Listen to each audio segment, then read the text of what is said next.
ഇന്നിപ്പോൾ ഒരു ചിക്കൻ ബിരിയാണി കഴിക്കാനുള്ള മൂടായിരുന്നു. എല്ലാവരും ഡബിൾ ഓക്കെ. അപ്പോൾ പിന്നെ പെട്ടെന്ന് ചിക്കനൊക്കെ വാങ്ങിച്ചിട്ടുണ്ട്. റൈസ് കുറച്ച് ഇരിപ്പുണ്ട്, അതൊക്കെ വെള്ളത്തിലിട്ട് വെച്ചിട്ടുണ്ടായിരുന്നു. അപ്പോൾ പെട്ടെന്ന് ചിക്കനൊക്കെ മുറിച്ച് നമ്മൾ ബിരിയാണി ഉണ്ടാക്കാനുള്ള തയ്യാറെടുപ്പിലാണ്. അപ്പം ഞാൻ സവോളയൊക്കെ അരിഞ്ഞ് വഴറ്റിക്കൊണ്ടിരിക്കുകയായിരുന്നു. അതിന് വേണ്ടുന്ന വെള്ളമൊക്കെ വെച്ച് അതിനകത്ത് കറുകപ്പട്ട എല്ലാം ഇട്ട് കഴിഞ്ഞ് നോക്കിയപ്പോൾ നമുക്ക് കറിവേപ്പിലയും മല്ലിവള്ളിയും പിന്നെ പുതിനയിലയും ഒന്നും ഇല്ലായിരുന്നു കേട്ടോ. അപ്പം കടയിൽ പോയി വാങ്ങിക്കാനുള്ള താമസം കൊണ്ട് ഇപ്പോൾ രാത്രിയായി, സന്ധ്യ കഴിഞ്ഞു. അപ്പോൾ ചിറ്റ പറഞ്ഞ് ചിറ്റയുടെ കൃഷിത്തോട്ടത്തിൽ ഇതെല്ലാം ഉണ്ടെന്ന്. അങ്ങനെ ഞങ്ങൾ ഇതൊക്കെ പറിക്കാൻ വേണ്ടി ഇറങ്ങി കേട്ടോ.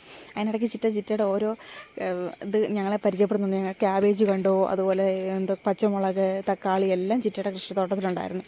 അപ്പം നമ്മൾ ആവശ്യത്തിന് അവിടുന്ന് കറിവേപ്പിലയൊക്കെ പറിച്ച്, അത് കഴിഞ്ഞ് പുതിനയിലയും മല്ലിയിലയൊക്കെ പറിച്ചിട്ട് ഞങ്ങൾ കയറിപ്പോയിരുന്നു. ചിറ്റ അതിനിടയ്ക്ക് ഞങ്ങളെ ഓരോ എക്സ്പ്രഷൻസൊക്കെ ഇട്ട് ഓരോന്ന് കാണിച്ചുകൊണ്ടിരിക്കുകയായിരുന്നു. അപ്പോൾ കയറി വന്നു. ഇത് നമ്മുടെ മഞ്ഞപ്പൊടിയൊക്കെ ഇട്ട് കേട്ടോ, ശക്കല ഒരു നിറം കിട്ടാൻ വേണ്ടിയിട്ട്. ഈ മഞ്ഞൾ നമ്മുടെ ചിറ്റയുടെ കൃഷിത്തോട്ടത്തിൽ നിന്ന് തന്നെ മഞ്ഞൾ പറിച്ച് പൊടിച്ച് ഉണങ്ങി പൊടിച്ചെല്ലാം വെച്ചതാണ് കേട്ടോ. അപ്പം ഇതാണ് നമ്മുടെ ബിരിയാണിയുടെ ഒരു ലുക്ക് മാത്രമല്ല നല്ല ടേസ്റ്റും ഉണ്ടായിരുന്നു. അപ്പോൾ പിന്നെ നമ്മളിത് വിളമ്പിക്കൊണ്ടിരുന്നപ്പോഴത്തേന് വിളമ്പെല്ലാം റെഡിയാക്കി വെച്ചിട്ട് സാലഡും അതിൻ്റെ കൂട്ടത്തിൽ പപ്പടം എല്ലാം കാച്ചി അച്ചാറും എല്ലാം ആക്കി വെച്ചപ്പോഴത്തേന് പിന്നെ എൻ്റെ ആങ്ങളെ കൂടെ വിളിച്ചു.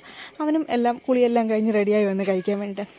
ഞങ്ങൾ അടുക്കളയിൽ ചെന്ന് നോക്കിയപ്പോഴത്തേന് പെട്ടെന്ന് ഉണ്ണിപ്പാപ്പനും വന്നു. ഉപ്പാപ്പനാണെങ്കിൽ ഉപ്പ് നോക്കും, ഞാൻ ആദ്യം ഉപ്പ് നോക്കാമെന്ന് പറഞ്ഞു. ഉപ്പാപ്പൻ റെഡിയായി. അപ്പോൾ ഇതാണ് നമ്മുടെ ചിക്കൻ ബിരിയാണി കേട്ടോ. നല്ല ഭംഗിയില്ലേ കാണാൻ. ഭംഗി മാത്രമല്ല അടിപൊളി ടേസ്റ്റുമായിരുന്നു കേട്ടോ. അപ്പോൾ നമ്മൾ കഴിഞ്ഞ ദിവസം നല്ലൊരു